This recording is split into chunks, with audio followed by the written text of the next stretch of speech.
Good morning student. Electrician प्रथम वर्ष और सेकेंड सेमेस्टर के छात्रों के लिए इलेक्ट्रीशियन थ्योरी से हमने जो अध्याय शुरू किया है, इस अध्याय का नाम है इल्यूमिनेशन अर्थात प्रदीप्ति। आज इस अध्याय का हम दूसरा वीडियो क्लासेस आपके सामने लेकर उपस्थित हुए हैं। एक बार हम आपको थोड़ा सा रिवीजन करा देते हैं कि हमने इससे पहले वीडियो क्लास में आपको पढ़ाया गया था। तो इससे पहले हमने आपको प्रकाश के प्रकृति के बारे में बताया था, जो कि इस अध्याय के लिहाज से महत्वपूर्ण था, क्योंकि विज्ञान में अन्य जगह पे अगर आपने कभी पढ़ा होगा या नहीं पढ़ा होगा तो हमने बताया था कि प्रकाश में दोहरी प्रकृति होती है। दोहरी प्रकृति का मतलब ये है कि प्रकाश तरंग के गुण को भी शो करता है और प्रकाश पार्टिकल के गुण को भी शो करता है। अर्थात इन दोनों गुणों को रखने के कारण प्रकाश में डुअल नेचर होता है, दोहरी प्रकृति होती है। लेकिन इस अध्याय से हमें इस अध्याय के अंतर्गत हमें प्रकाश के जिस गुण को पढ़ना है वो है प्रकाश का तरंग नेचर, मतलब वेव फॉर्म। तो सबसे पहले हमने आपको जब प्रकाश का नेचर समझा दिया, उसके बाद हम आपको बताए थे ल्यूमिनस फ्लक्स के बारे में। तो ल्यूमिनस फ्लक्स को एक और नाम दिया जाता है ज्योतीय फ्लक्स, और इसकी परिभाषा हमने आपको ये बताया था कि आपको बस इतना याद रखना है कि किसी भी प्रकाश के स्रोत से, ध्यान रखिएगा, प्रकाश स्रोत का मतलब होता है कि ऐसा सोर्स जहाँ से हमें लाइट मिलती है, तो उसी को मैं प्रकाश स्रोत बोल रहा हूँ। तो किसी भी प्रकाश स्रोत से प्रति सेकंड जितनी प्रकाश की मात्रा उत्सर्जित होती है वही क्या कहलाता है? ल्यूमिनस फ्लक्स कहलाता है। इतनी बात आसानी से आप अपने दिमाग में रख सकते हैं। तो हमने आपको ल्यूमिनस फ्लक्स के बारे में बताया है, इससे ज़्यादा आपको कुछ समझने की जरूरत नहीं है। इसी शब्द, इसी परिभाषा को आप 2-3 बार अपने दिमाग में रिवीजन करिए और कई तरह के प्रकाश स्रोत को सोचिए और उनके बारे में ये कल्पना कीजिए कि वो उनसे जो प्रकाश निकलता है, तो किसी भी सोर्स से ज़्यादा प्रकाश निकलता है, किसी से कम निकलता है, तो क्या हम इसको मेजर कर सकते हैं? जी हाँ, इसको हम मेजर कर सकते हैं, इसको हम माप सकते हैं। इसी के लिए हमने क्या पढ़ा था? ल्यूमिनस फ्लक्स, अर्थात जिसको हम ज्योति फ्लक्स बोलते हैं। तो हमने आपको ज्योति फ्लक्स को समझा दिया। अब बात ये आती है कि अगर हम ज्योति फ्लक्स जानते हैं, अगर ज्योति फ्लक्स 1 सेकंड में या प्रति सेकंड में प्रकाश की मात्रा को बताता है, तो इसके लिए मात्रक क्या होगा? क्योंकि बिना मात्रक के तो परिभाषा अधूरी है। तो इसके लिए मात्रक क्या दिया गया? ल्यूमेन। तो आपको 2 चीज़ें आपके दिमाग में याद रखनी होगी अब, कि एक तो आपको याद रखना होगा कि ल्यूमिनस फ्लक्स क्या है, और दूसरी बात कि ल्यूमिनस फ्लक्स को हमने बता दिया कि ये प्रकाश की मात्रा है जो प्रति सेकंड कोई लाइट सोर्स या कोई प्रकाश स्रोत उत्सर्जित करता है या उससे प्रकाश निकलता है। प्रति सेकंड जो प्रकाश की मात्रा होती है, यही ल्यूमिनस फ्लक्स होता है। और इसका मात्रक क्या होता है? ल्यूमेन होता है।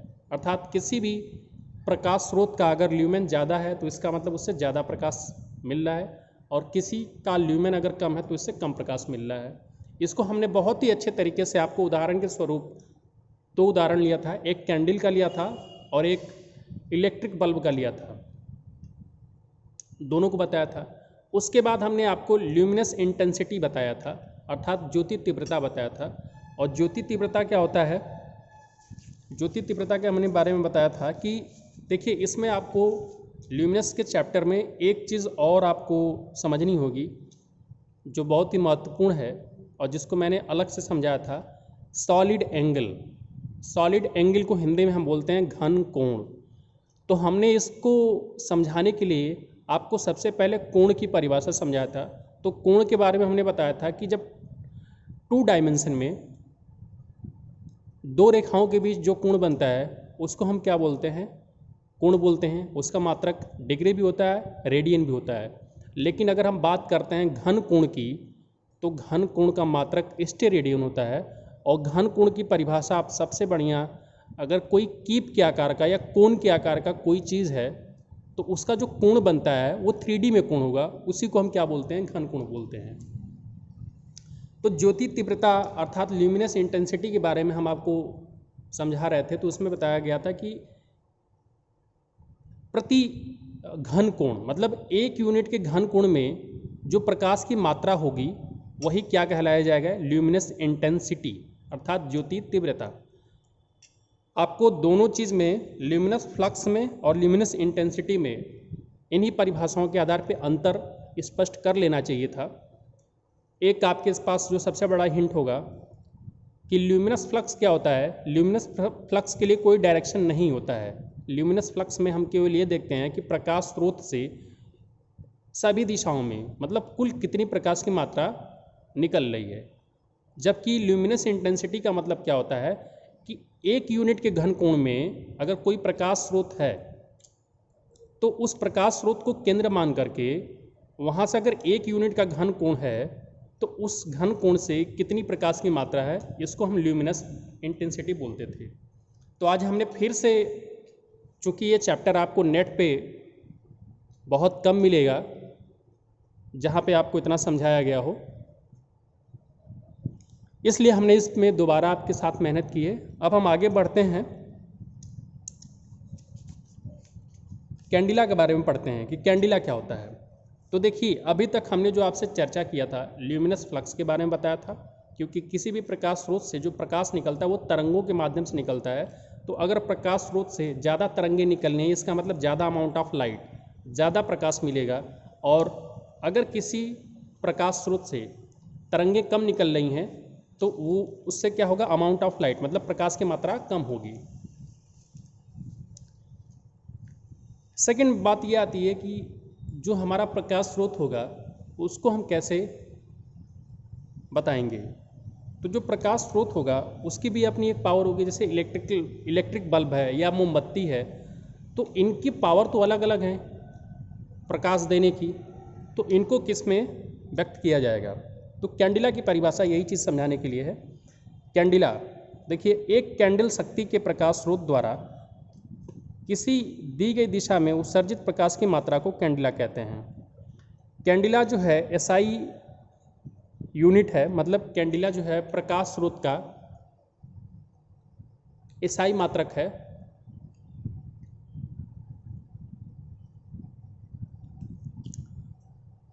और कैंडिला शब्द आया कहाँ से है?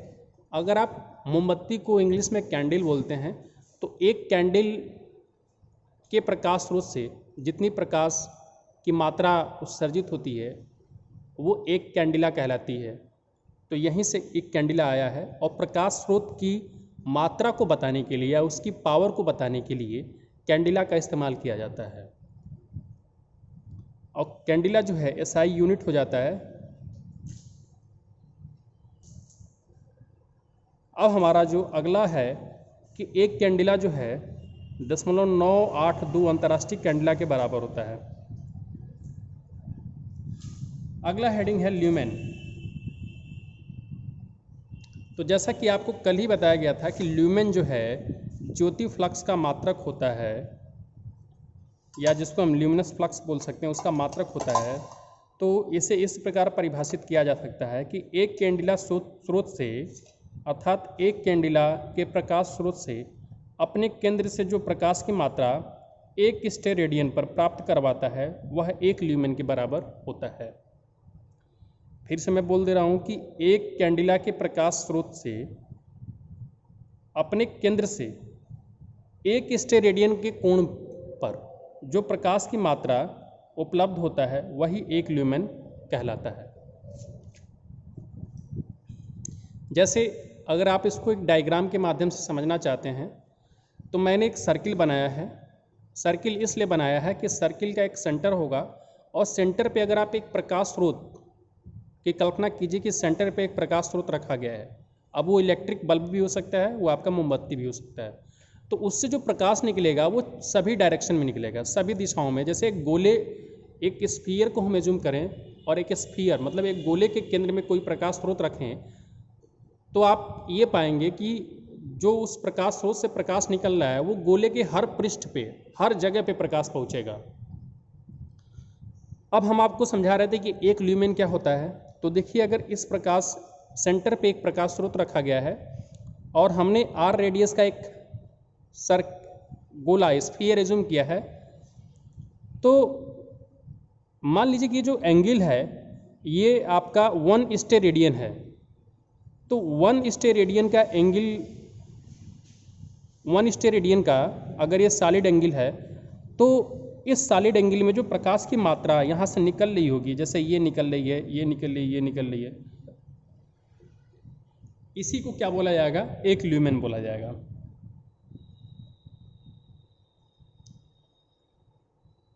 तो हमने आपको ल्यूमेन समझा दिया। ल्यूमेन मात्रक किसका है, एक बार फिर से रिपीट कर दे रहा हूँ। ल्यूमेन मात्रक है ज्योति फ्लक्स का। और ल्यूमिनस इंटेंसिटी का मात्रक क्या होता है? तो ल्यूमिनस इंटेंसिटी के लिए आपको जो मात्रक बताया गया था,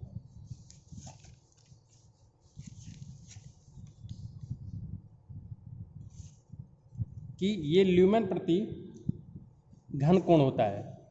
क्योंकि ल्यूमेन इंटेंसिटी का परिभाषा क्या होता है? उत्सर्जित पावर बटे में ठोस कोण, मतलब कि प्रति घन कोण जो उत्सर्जित पावर होता है वही क्या कहलाता है? Luminous intensity.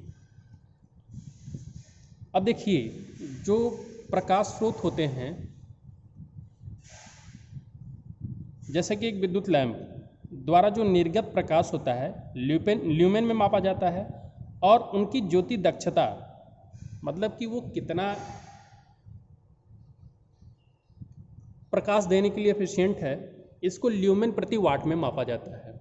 और ये विवरण आपको अक्सर जो प्रकाश के स्रोत होते हैं, जैसे कि बिजली के बल्ब, जैसे कि CFL, जैसे कि रॉड, उन पे ये विवरण लिखा हुआ मिलता है। और किसी भी विद्युत लैंप की जो ज्योति दक्षता होती है उसको ल्यूमेन प्रति वाट में मापा जाता है। तो जब भी कहीं पे भी अगर आपको ल्यूमेन प्रति वाट दिखाई दे, तो इसका मतलब आपको ये समझना है कि ये इस प्रकाश स्रोत की ज्योति दक्षता है। अब हमारा जो अगला हेडिंग है, इसमें हमें प्रदीप्तिता या प्रदीपन, जिसको इंग्लिश में हम इल्यूमिनेंस या इल्यूमिनेशन बोलते हैं, इसको पढ़ेंगे। प्रदीप्तिता या प्रदीपन को हम इंग्लिश के अक्षर ई से प्रदर्शित करते हैं।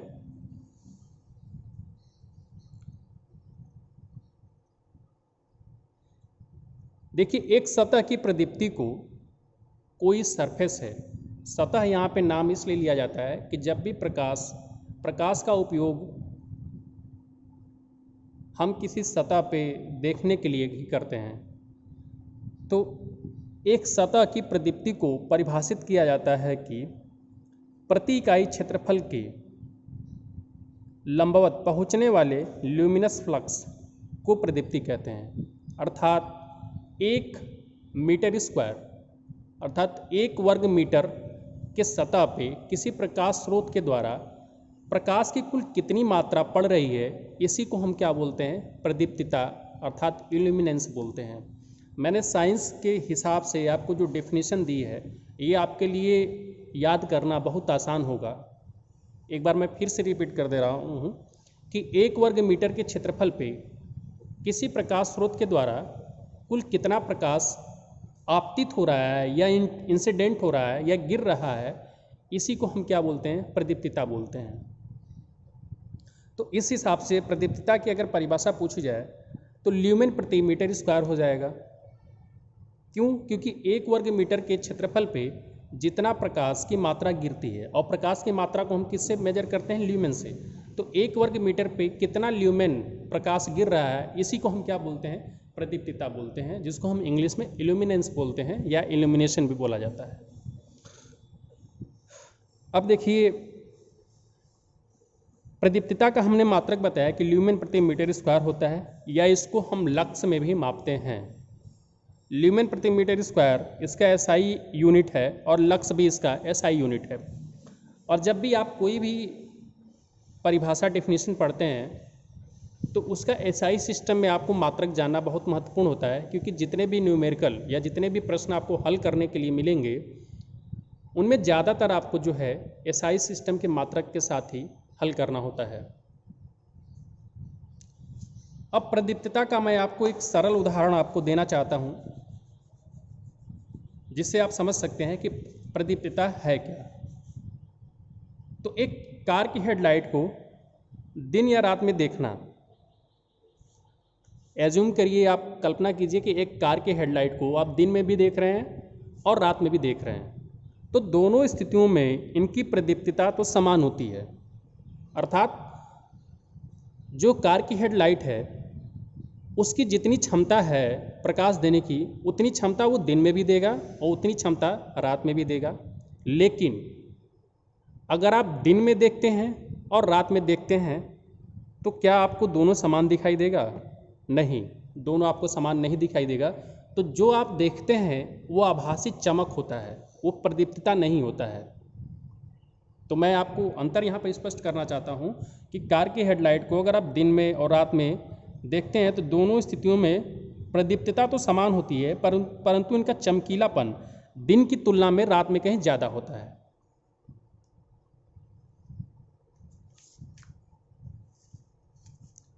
अब आपके पास हम जो अगला हेडिंग समझाने के लिए लाए हैं, यह है उचित प्रदीपन के लिए ध्यान में रखे जाने वाले कारक।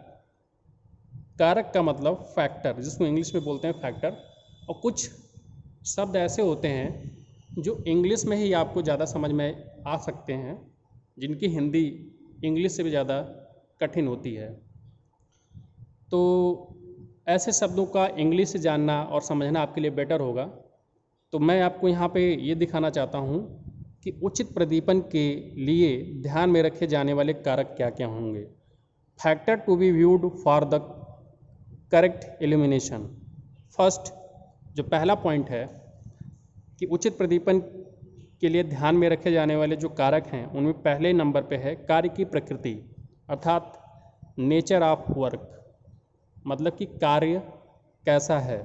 उदाहरण के लिए ज़्यादा ध्यान से किए जाने वाले कार्य, जैसे कि रेडियो का काम हो रहा है, जैसे कि टीवी का काम हो रहा है आदि पर कार्य करने के लिए अधिक और अच्छी प्रदीप्ति की आवश्यकता होती है।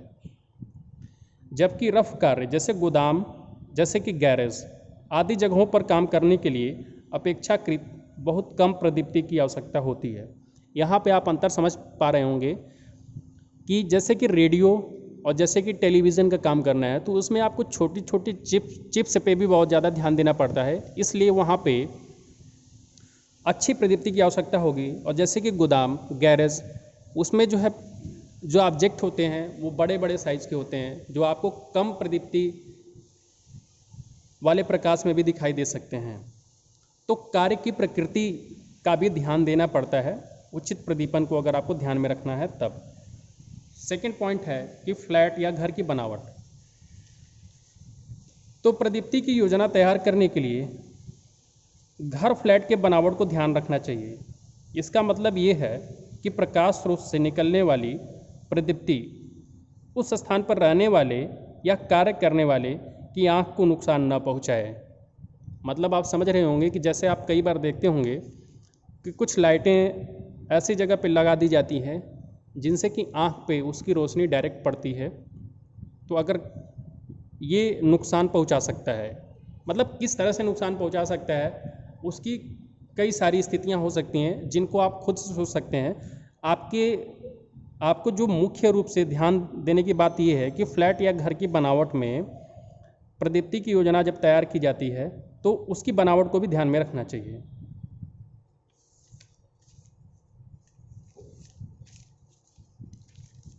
अगला पॉइंट है लागत की कास्टिंग। तो किसी विशेष प्रदीप्ति की योजना तैयार करने के लिए यह एक महत्वपूर्ण कारक है, इसका निर्धारण आवश्यक होता है। जैसे रखरखाव का आयाम, जिसको हम इंग्लिश में बोलते हैं मेंटेनेंस फैक्टर। तो देखिए, प्रकाश स्रोत पर धूल जमने या धुआं जमने के कारण प्रकाश में कितनी कमी हो सकती है और कितने समय अंतराल में इसकी सफाई की आवश्यकता है। यदि कहीं पर ऐसी संभावना है कि धुएं के कारण बहुत अधिक प्रकाश घट रहा है और अंधेरा हो रहा है तो इसके लिए पहले से ही अतिरिक्त प्रकाश स्रोत की व्यवस्था होनी चाहिए। समझ में आ रहा होगा आपको कि मेंटेनेंस का क्या आयाम होता है या मेंटेनेंस फैक्टर क्या होता है। तो आपने कई बार देखा होगा कि जो इलेक्ट्रिक लैंप होते हैं उनमें धूल या धुआं जमने के कारण जो प्रकाश की मात्रा होती है वो कम हो जाती है। तो अगर ऐसी कहीं पे संभावना है तो वहाँ पे आपको एक्सटर्नल मतलब कि अधिक, एक्सटर्नल का मतलब ये है कि आवश्यक या अन्य प्रकार के प्रकाश की भी व्यवस्था होनी चाहिए, अतिरिक्त प्रकार के प्रकाश की व्यवस्था होनी चाहिए। अब हमें जो पढ़ना है कि अच्छे प्रदीपन के गुण क्या क्या हैं। तो एक प्रदीप्ति स्रोत में निम्न गुण होने चाहिए, जिसमें फर्स्ट पॉइंट आपको देखना ये है, ये पॉइंट आपको ध्यान रखने हैं क्योंकि जब मैं आपको ऑब्जेक्टिव कराऊंगा तो इस टॉपिक में इस तरह के प्रश्न में ज़्यादातर यही आपको सावधानियां और लाभ मिलेंगे। पहला, इसमें पर्याप्त प्रकाश होना चाहिए। दूसरा, इसे आँखों को नुकसान नहीं पहुंचाना चाहिए। तीसरा, इसे आँखों में चमक नहीं उत्पन्न करना चाहिए। चौथा, इसे ऐसे स्थानों पर स्थापित करना चाहिए जिससे एक समान प्रकाश प्राप्त हो सके। और पांचवा, यह आवश्यकता के अनुरूप होना चाहिए। और छठा, इस पर उपयुक्त छाया और परावर्तक लगा होना चाहिए। तो अगर ये जो 6 पॉइंट हमने दिखाया है कि अच्छे प्रदीपन के क्या क्या गुण होने चाहिए, तो आप अगर इन 6 पॉइंटों पे एक बार अपने आप से निष्कर्ष निकालेंगे तो आपको लगेगा कि जी बिल्कुल ये सारे जो है गुण होने चाहिए। जैसे कि इसे आँखों में चमक नहीं उत्पन्न करना चाहिए, तो सही बात है, इसे जो प्रकाश की व्यवस्था होनी चाहिए इस प्रकार से होनी चाहिए कि उससे आँखों में चमक उत्पन्न नहीं करना चाहिए। इसे ऐसे स्थान पर स्थापित करना चाहिए जिससे एक समान प्रकाश प्राप्त हो, कि मतलब आप जिस लाइट सोर्स को लगा रहे हों तो वो लाइट सोर्स ऐसा हो कि कमरे में हर जगह पे उसका प्रकाश समान रूप से वितरित हो। अब अच्छे प्रदीपन के लाभ क्या क्या हैं? तो यह कार्यशाला में उत्पादन की वृद्धि करता है। अगर कहीं पे अच्छा प्रदीपन है तो वो कार्यशाला में वहाँ पे काम में जो उत्पादन है उसमें वृद्धि होगी। सेकेंड पॉइंट, यह दुर्घटना की संभावना को कम करता है। तो दुर्घटनाएं अगर अच्छा प्रदीपन नहीं है तो बहुत जगहों पे हो सकती है। अब बस आपको ये जान लेना है कि अच्छा प्रदीपन का लाभ ही है कि दुर्घटना कम हो सकती है। तीसरा, यह आँखों में तनाव खिंचाव उत्पन्न नहीं करता है। चौथा, यह सामग्री की हानि या अपशिष्टन को रोकता है। मतलब कि अगर अच्छा प्रदीपन है तो वहाँ पे जो सामग्री है उनका खराब नहीं हो, सामग्रियाँ खराब नहीं होंगी। चौथा, यह मस्तिष्क को शांति और आराम देता है। तो आज के लिए इस वीडियो क्लास में इतना ही। आगे इसमें आपको इस अध्याय से संबंधित जो प्रश्न हैं न्यूमेरिकल वो भी बताए जाएंगे। वीडियो देखने के लिए धन्यवाद।